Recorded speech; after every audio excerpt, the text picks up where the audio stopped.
Kisah ini dimulai dengan Lisa, seorang siswi SMA kelas akhir. Ia hanya tinggal beberapa hari lagi sebelum mengikuti ujian masuk universitas. Tetapi masalahnya adalah ia sangat buruk dalam matematika. Ia selalu tertidur selama pelajaran matematika, yang sangat mengganggu gurunya sehingga suatu hari gurunya memanggilnya ke papan tulis. Namun seperti biasa, ia tidak bisa menyelesaikan soal apapun. Frustrasi, gurunya memarahinya di depan semua orang. Ketika pulang ke rumah, ia mengabaikan pelajarannya dan menghabiskan waktunya bermain ponsel dan mendengarkan musik. Ibunya mengawasinya dengan kesal, dan mengatakan bahwa jika ia menyelesaikan soal matematika dengan cara yang sama seperti menghafal lirik lagu, ia pasti sudah jenius. Ibunya bercanda bahwa Lisa pasti mewarisi kesulitan matematikanya dari ayahnya, yang juga buruk dalam matematika, dan bahwa tidak ada universitas yang akan menerimanya seperti itu. Yang paling mengganggu Lisa adalah ketika ibunya mengganti saluran TV ke salah satu drama sejarah yang selalu ditontonnya.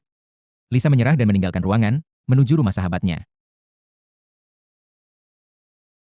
Sahabatnya mengingatkannya sekali lagi bahwa ini adalah kesempatan terakhirnya untuk masuk perguruan tinggi. Jika dia gagal sekarang, dia tidak akan punya masa depan. Keesokan paginya, Lisa bangun terlambat dan berlari keluar, sudah terlambat untuk ujian besar. Ibunya menyemangatinya saat dia pergi, menyuruhnya untuk memberikan yang terbaik agar dia bisa masuk ke sekolah yang bagus. Lisa gugup, terutama tentang bagian matematika. Tetapi dia mencoba belajar di bus sampai dia mencapai pusat ujian. Dia melompat dari bus dan berlari, tetapi lupa payungnya. Saat dia mendekati gedung ujian, rasa takut menguasainya. Dia belum siap. Dia mulai panik, berpikir untuk melarikan diri daripada menghadapi kemungkinan gagal. Dia duduk di bawah hujan deras, hatinya mencekam, diam-diam berharap dia bisa menghilang begitu saja. Ada genangan air dangkal di depannya, terbentuk oleh hujan. Dia melangkah lebih dekat ke sana dan tiba-tiba sesuatu yang aneh terjadi. Ia memperhatikan sekelompok orang berpakaian aneh. Semuanya berkumpul dan berdoa memohon hujan. Mereka mengatakan sudah 3 tahun tidak hujan, dan orang-orang meninggal karena kekeringan. Tiba-tiba, Lisa mendapati dirinya jatuh ke genangan air dan mulai tenggelam. Tetapi alih-alih mati, ia muncul kembali di tempat yang sama, tetapi entah bagaimana di dunia yang berbeda. Ia bingung dan mulai bertanya kepada orang-orang di sekitarnya apakah mereka sedang syuting drama sejarah atau semacamnya. Raja, melihat perilakunya yang aneh, menjadi ketakutan dan berteriak, bertanya apakah ia iblis. Ia dengan gugup berkata, "Tidak, saya hanya seorang siswa SMA." Tetapi cara ia mengatakannya terdengar seperti semacam mantra sihir bagi mereka, yang hanya meningkatkan ketakutan mereka. Tiba-tiba, para penjaga mengelilinginya dengan pedang terhunus. Ketika ia menyadari pedang itu nyata, ia panik dan berimprovisasi, berkata, "Saya tidak tahu mengapa saya di sini. Ya Tuhan, kirimkan hujan." Orang-orang mengulangi kata-katanya seperti doa. Tetapi saat mereka semua mengangkat kepala lagi, ia menghilang. Dia sudah lari dan terus berjalan sampai mencapai tempat yang dipenuhi pakaian upacara. Dia menyamar sebagai salah satu pendeta kuil dan menyelinap ke pertemuan dengan raja. Selama pertemuan, raja tiba-tiba mengumumkan bahwa mereka harus berhenti bergantung pada tahayul, dan sebaliknya mempelajari sains dan matematika untuk memecahkan masalah di kerajaan mereka. Tetapi kepala pendeta keberatan, mengatakan ini omong kosong yang berbahaya. Bahwa matematika hanyalah tahayul lain, dan tidak mungkin memahami alam melalui persamaan. Dia mengklaim alasan sebenarnya dari kekeringan adalah karena langit marah kepada raja. Dan satu-satunya cara untuk mendatangkan hujan adalah dengan raja melakukan ritual suci dengan ratu. Lisa diam-diam menyelinap keluar dari pertemuan dan pergi mencari ponselnya, tetapi dia tertangkap lagi. Sambil menunggu raja tiba, dia mulai berpikir mungkin dia bisa melarikan diri begitu hujan akhirnya turun. Namun, raja mengejutkannya dengan mengatakan bahwa sudah 3 tahun tidak hujan. Dan jujur saja, dia tidak menyukainya. Dia menyatakan bahwa dia harus segera dieksekusi. Dia panik dan memohon, "Tolong tunggu. Saya hanya seorang siswa dari masa depan dan saya datang ke sini secara tidak sengaja." Dia mencoba meyakinkan raja bahwa dia tahu banyak tentang sejarah. Dan ketika itu tidak berhasil, dia dengan cepat menambahkan bahwa dia juga brilian dalam matematika. Tertarik, raja menunda eksekusi dan menyuruhnya untuk membuktikannya. Dia memberinya soal teorema Pitagoras untuk dipecahkan. Dan awalnya dia bingung dan mengatakan dia bahkan tidak mengerti apa yang tertulis. Tetapi ketika dia menyadari itu adalah teorema Pitagoras, dia menyelesaikannya dengan cepat. Raja kagum. Dia mengatakan bahwa para sarjananya sendiri biasanya membutuhkan waktu 3 hari untuk menyelesaikan masalah seperti itu. Sejak saat itu, semua orang mulai memperlakukan Lisa sebagai Go Sam, seorang sarjana laki-laki. Raja memberinya tugas mengajar matematika kepada rakyat. Jika dia berhasil, raja akan membiarkannya pulang. Namun, dia adalah murid pertama, dan Lisa terkejut mengetahui bahwa murid itu bahkan tidak tahu cara berhitung. Dengan sabar, Lisa mulai mengajarinya dari dasar-dasar, angka, penjumlahan dan pengurangan, hingga perkalian. Akhirnya, mereka mempersiapkan diri untuk kontes matematika di depan musisi kota kerajaan. Jika Lisa kalah, dia akan dihukum. Dia dengan berani menantang raja dan bahkan memukulnya karena frustrasi ketika raja salah menjawab. Para penjaga bergegas masuk, siap membunuhnya karena menyentuh raja. Tetapi raja menghentikan mereka dan menertawakannya. Mereka menyembunyikan semua kertas matematika setiap kali ratu berkunjung. Berpura-pura berlatih musik. Suatu hari, Raja memperhatikan Lisa kelaparan dan mengundangnya makan bersamanya. Tetapi dia tidak menyukai makanan itu dan membawanya ke dapur. Menggunakan bahan-bahan dari tasnya, dia membuatkan mie instan yang lezat untuk Raja. Raja menyukainya meskipun pedas. Ketika sang ratu menawarkan air, Raja menolak, mengatakan dia menyukai rasa pedasnya. Keesokan paginya, seluruh istana mendengar Raja berteriak. Saat Lisa menjenguknya, dia melihat pria itu mengenakan jimat pelindung di telinganya. Dia berpikir dia telah mengutuk pria itu. Dia memutar matanya dan berkata, "Lihat, superstar. Itu cuma mie, bukan sihir hitam. Tidak ada sihir atau mantra. Itu hanya cabai yang terlalu pedas di perutnya." Ketika dia mengatakan itu, dia bertanya, "Lagi pula, apa itu perut?" Jadi Lisa duduk dan menjelaskan kepadanya apa itu perut, apa itu usus, dan bahkan tentang jantung. Dan bagaimana jika dia meletakkan tangannya di dadanya, dia akan merasakan detaknya. Tapi dia berkata, "Aku tidak merasakan apa-apa." Dia tersenyum dan berkata, "Hei, tidak apa-apa. Suatu hari nanti, ketika kamu bersama seseorang yang kamu cintai, kamu akan merasakannya sendiri." Dia kagum dengan betapa banyaknya pengetahuan yang dimilikinya. Dia mulai melihatnya sebagai seorang cendekiawan yang brilian. Jadi dia memintanya untuk mengajar semua cendekiawan kerajaan Joseon. Bukan hanya matematika, tetapi segala hal mulai dari sains hingga pertanian. Malam itu, dia memberinya jeruk mandarin, dan dia dengan santai mengucapkan terima kasih tanpa basa-basi. Tapi dia menjadi sangat kesal. "Kamu seorang pengembara Joseon. Seharusnya kamu menyimpan buah itu setidaknya selama 3 hari. Kamu. Kamu tidak menghargai berkah." Dia tertawa dan berkata, "Ini cuma jeruk mandarin. Jangan terlalu dramatis." Kemudian, mereka berdua pergi bermain bola di halaman istana. Dan dia berhasil membuat pria itu berlari untuk pertama kalinya dalam beberapa tahun. Keesokan harinya, Raja duduk bersama calon istrinya dan mengatakan kepadanya bahwa dia akan diberi ramuan cinta ajaib malam itu dalam supnya, dan setelah itu, mereka akan segera menikah. Tetapi takdir berkata lain. Mangkuk itu berakhir di tangan Lisa. Dia mulai berperilaku sangat aneh dan akhirnya tertidur di istana. Ketika dia bangun, dia terus meminta maaf kepada Raja, tetapi Raja hanya mengatakan bahwa tidak terjadi apa-apa. Luar biasa. Lupakan saja. Mereka berjalan-jalan di luar, dan Raja mengatakan kepadanya bahwa jika dia dapat menyelesaikan misinya, dia akan mendapatkan pangkat tinggi di dewan dan bahkan dihadiahi kuda kerajaan. Tetapi dia berkata, "Aku tidak menginginkan apapun. Aku akan kembali ke duniaku segera setelah hujan turun." Raja menjawab, "Kalau begitu mulai sekarang, jangan perlakukan aku seperti raja. Kita setara, manusia." Namun keesokan harinya, bencana terjadi. Lisa ditangkap dan dituduh mengejek raja. Mereka mengikatnya, bersiap untuk menyiksanya. Tetapi raja turun tangan dan menjelaskan kepada para pendeta bahwa cendekiawan muda ini memiliki pengetahuan yang berharga. Namun, seorang pendeta memanfaatkan kesempatan itu dan berkata, "Baiklah, kalau begitu aku harus mengujinya sendiri. Jika sampai saat itu tidak hujan, kita akan mengeksekusinya." Lisa tidak menyerah. Dia terus belajar, menghitung segala sesuatu, dan musisi istana membantunya membangun alat pengukur curah hujan. Kemudian, tanpa peringatan, hujan mulai turun deras dari langit. Lisa diliputi kegembiraan. Tetapi raja tiba-tiba teringat apa yang dikatakannya. Bahwa dia akan pergi begitu hujan turun. Dia berlari ke rumah tempat Lisa tinggal dan menemukannya menangis di depan alat pengukur curah hujan. Diliputi emosi, dia berkata kepadanya, "Kau harus melarikan diri sekarang juga. Aku sudah mempersiapkan ini. Sebuah kapal menuju Ming sedang menunggumu." Tetapi, Lisa menggelengkan kepalanya. "Aku telah menghabiskan seluruh hidupku untuk melarikan diri.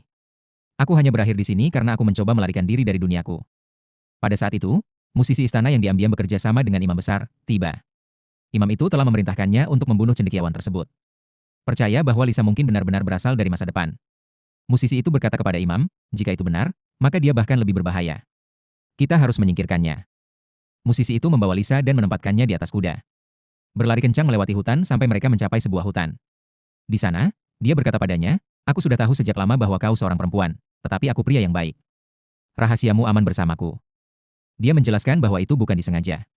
Pekerjaan yang didapatnya ditawarkan kepada seorang laki-laki, dan dia tidak punya pilihan selain menerimanya. Sementara itu, kembali di istana, imam besar mencoba meyakinkan raja bahwa semua yang telah diajarkan Lisa kepada mereka harus dihancurkan. Terutama bahasa tulis baru yang sedang dikembangkannya. Mereka harus tetap berpegang pada tradisi dan menghilangkan pengaruh anak laki-laki itu. Tetapi raja tidak dapat menerima itu. Dia meninggalkan istana dengan menunggang kuda, mencarinya. Di tempat lain di hutan, para penjaga akhirnya berhasil mengejar Lisa. Dan musisi itu membiarkannya melarikan diri. Dan menghalangi jalan mereka, melawan mereka sampai ratu sendiri muncul. Kakinya berdarah, dia telah berlari sepanjang jalan ke sana, dengan putus asa mencari mereka. Lisa terus berjalan di sepanjang jalan sampai dia mencapai persimpangan dan tidak tahu harus pergi kemana. Kemudian dia teringat sesuatu. Raja pernah berkata bahwa matahari adalah jam Joseon. Jadi dia mengikuti sinar matahari sampai dia mencapai laut. Dan di sana, sang raja sudah menunggunya. Malam itu, mereka duduk berdampingan, mengamati bintang-bintang. Dia berkata kepadanya, "Di masa depan, Kita tidak akan melihat bintang-bintang seperti ini. Hanya bintang-bintang yang paling terang. Dia menjawab, lihat, sekarang satu-satunya bintang yang kau lihat adalah bintang-bintang yang kau pilih untuk dilihat. Tetapi jika kau berhenti dan melihat lebih dekat, kau akan mulai melihat lebih banyak. Bintang-bintang itu selalu ada. Mereka hanya tidak muncul sampai kau memutuskan untuk melihatnya. Mata melihat apa yang diinginkan hati. Setelah hening sejenak, Raja mengaku bahwa dia mencintainya. Dia berkata dia ingin menciptakan bahasa baru yang lebih mudah sehingga rakyat jelata dapat mempelajarinya. Bukan hanya para bangsawan. Tiba-tiba dia teringat sesuatu, mengeluarkan uangnya dari masa depan. Dan melihat wajahnya tercetak di mata uang tersebut. Saat itulah dia menyadari bahwa dia benar-benar akan berhasil. Ketika Raja kembali ke istana, dia mengumumkan bahwa dia akan mulai membayar gaji kepada mereka yang melayani rakyat dengan baik. Imam besar secara mengejutkan setuju, mengatakan bahwa siapapun yang bermanfaat bagi rakyat harus diberi penghargaan. Apa pendapatmu tentang Gosem? Tanyanya. Tetapi tidak ada orang lain di istana yang setuju. Mereka percaya Gosem harus diasingkan atau bahkan dieksekusi. Namun, Lisa terus diam-diam mengajari Raja segala hal. Matematika, menulis, dan penalaran tanpa sepengetahuan para pendeta. Suatu hari, saat berjalan-jalan di istana, ia menemukan ratu bersembunyi dan makan secara diam-diam. Mereka melarangnya makan terlalu banyak agar ia tidak bertambah berat badan dan merusak penampilannya. Lisa menawarkan salah satu cangkir mie instannya. Ratu menerimanya, dan saat mereka makan, mereka mulai mengobrol. Sejak saat itu, mereka menjadi teman. Beberapa hari kemudian, Ratu menghampiri Raja dan mengatakan kepadanya bahwa ia tahu segalanya. Ia juga telah memberitahu Ibu Ratu, karena gadis bernama Lisa seharusnya menjadi salah satu selir Raja. Tiba-tiba, Lisa mendapati dirinya dipersiapkan untuk sesuatu yang tidak ia mengerti. Para pelayan istana mendandaninya dan merias wajahnya. Ia tidak tahu apa yang sedang terjadi sampai ia menyadari bahwa mereka sedang mempersiapkannya untuk istirahat siang bersama Raja. Dan bahwa ia akan menjadi wanita pertama Raja. Saat ia mengerti apa yang terjadi, ia panik dan melarikan diri dari orang-orang gila di sekitarnya. Salah satu kepala pelayan dengan cepat memberitahu Raja bahwa ia telah melarikan diri dalam perjalanan ke istana. Raja pun pergi mencarinya dan akhirnya menemukannya. Namun, ia meraih lengannya dan menariknya ke sebuah ruangan. Lisa berteriak, protes, kau bilang kita hanya akan berteman. Aku baru 19 tahun. Raja terkekeh dan menjawab, 19? Itu berarti kau masih punya setidaknya 3 tahun masa dewasa. Kau bukan anak kecil lagi. Lagi pula, aku sudah tahu kau perempuan sejak lama. Aku belum menyentuhmu, kan? Tapi malam ini, kau harus tinggal di sini. Semua orang memperhatikan. Jangan khawatir. Aku tidak akan memakanmu hidup-hidup. Sejujurnya, ibuku sangat keras kepala, dan tidak ada yang bisa membujuknya dengan mudah. Keesokan paginya, Lisa pergi menemui musisi itu. Musisi itu bertanya padanya. Apakah kau yakin ingin kembali ke masa depan? Tapi dia tidak menjawab. Dia bimbang dan hatinya penuh keraguan. Dia hanya pergi dan duduk sendirian. Setelah beberapa saat, Ratu datang dan memberitahunya bahwa seseorang ingin bertemu dengannya. Ketika Lisa memasuki istana, ia mendapati dirinya berhadapan langsung dengan Ibu Suri, yang tampak persis seperti ibu kandungnya. Ia langsung menangis terseduh-seduh, dan tidak ada yang mengerti apa yang memicu tangisannya. Malam itu, ia pergi melihat sistem astronomi baru Joseon, yang telah ia bantu ciptakan sendiri. Sistem itu akan membantu kerajaan melacak hari dan bulan dengan akurat.